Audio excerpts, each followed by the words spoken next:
What's up everyone? In this video we are going to be explaining Rust electricity for beginners. We are going to make it as easy to understand as possible. In Rust, you have three ways to produce electricity. Wind turbines and solar panels are the most effective ways, but you also have small generators. A turbine can produce a maximum of 150 RWM, solar panels can produce a maximum of 20 RWM, while the generator produces 40 RWM. There's also three different types of batteries. Depending on what you're doing, it might change which battery you should use. Each battery has its own maximum output. For the small battery, the max output is 10, for the medium it's 50, and for the large it's 100. So here we're going to set up a simple auto turret. Place your auto turret with a solar panel nearby. It doesn't have to be right next to it. Take your wire tool, left click on the output from the solar panel and connect it to the input on the auto turret.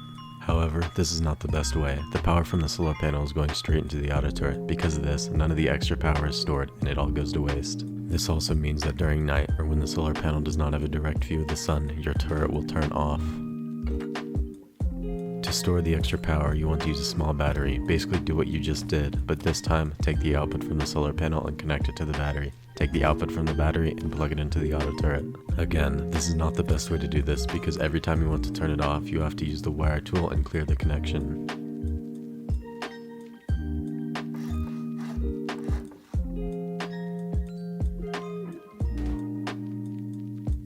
To solve that issue, you might want to do this right here. Instead of connecting the power straight from the battery to the turret, use a switch. Connect the output from the battery into the switch and take the output from the switch and connect it to the turret. This will allow you to easily flip your turret on and off. Make sure raiders can't easily access your switch because they can also turn your turrets off.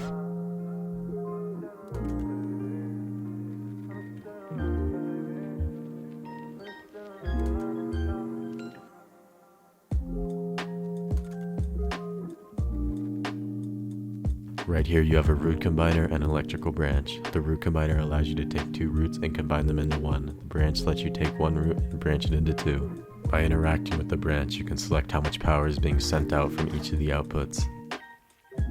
Here you can see that I placed two solar panels, a battery and a root combiner between them. Plug each of your solar panel outputs into the root combiner and then connect that to the battery. This doesn't have to be done with just solar panels. You can use wind turbines or generators. You can also mix them up using one turbine and one solar panel.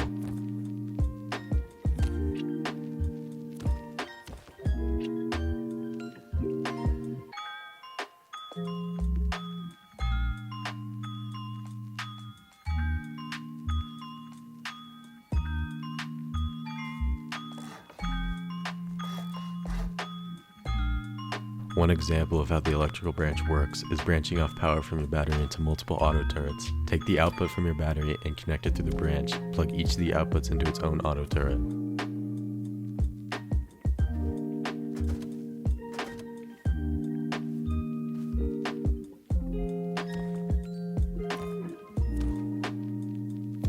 As you can see, only one of the auto turrets turn on. This is because the default output value on the branch is set to 2, meaning 2 power is being sent to the first output and all the extra power is sent to the second output. To fix this, interact with the branch. In this case, I set the number to 10. This is because an auto turret requires 10 RWM to work.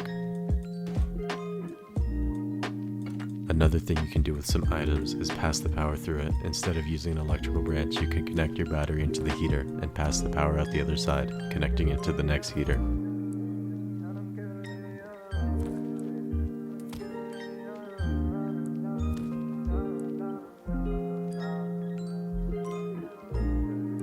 You can also do this with ceiling lights. Just do the exact same thing. I recommend that you use a switch so that you can turn the lights off during the day and let your battery charge.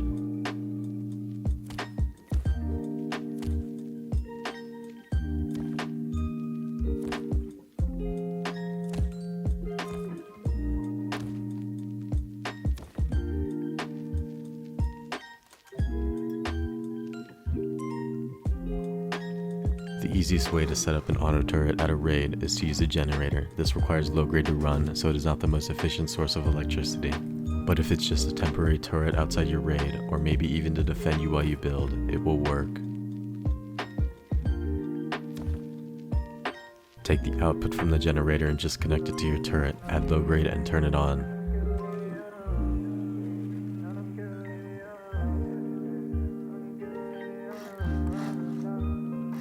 One of the easiest ways to power 2 to 3 turrets at the same time is to use a wind turbine. Connect the turbine to your battery, connect your battery to the switch, and then you want to use a splitter.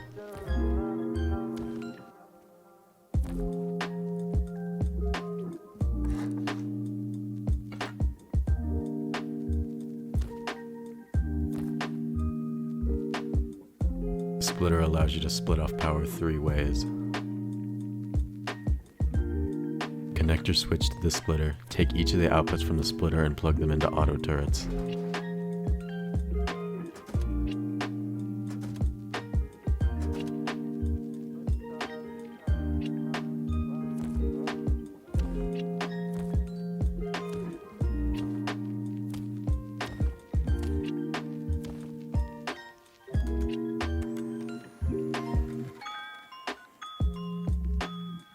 If you want to use more than just 3 turrets, you can add in some electrical branches. Instead of connecting the splitter output into the turrets, take each output and connect it to a branch. Then, take the outputs from each branch and connect it to your turrets.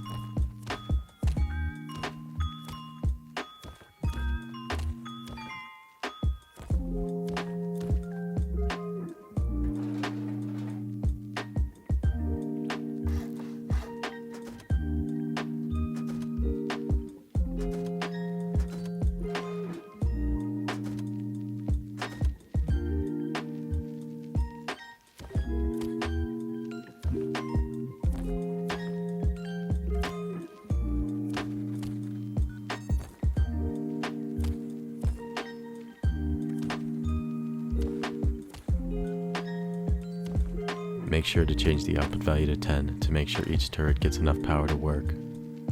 In this case, you can see all the turrets are on except for the last one. Remember earlier when we said each battery has a maximum output? A large battery can only output 100 RWM at a time, meaning you can only power 9 turrets with it. Keep in mind the switch, splitter, and electrical branch all take power to use, meaning you have less than 100 RWM by the time it gets to the turrets. Now we're going to show you a very simple trap. If you place a laser to the side of the door, when the door is open, you cannot see it. Place a door controller next to your door somewhere. Interacting with it will pair it to the closest door. When pairing it, make sure the door doesn't have a code lock on it for it to work. You can code lock the door after. Connect the output from your battery into the input on the laser, and take the output from the laser to the input on the door controller. When doing this, you might want to try your best to hide the wires, making it harder for readers to know it's a trap. And as you can see when you walk through the door, the laser detects you, sends power to the door controller, and shuts it behind you. I hope you guys enjoyed the video. If you found this helpful in any way, make sure to like and subscribe for more videos like this.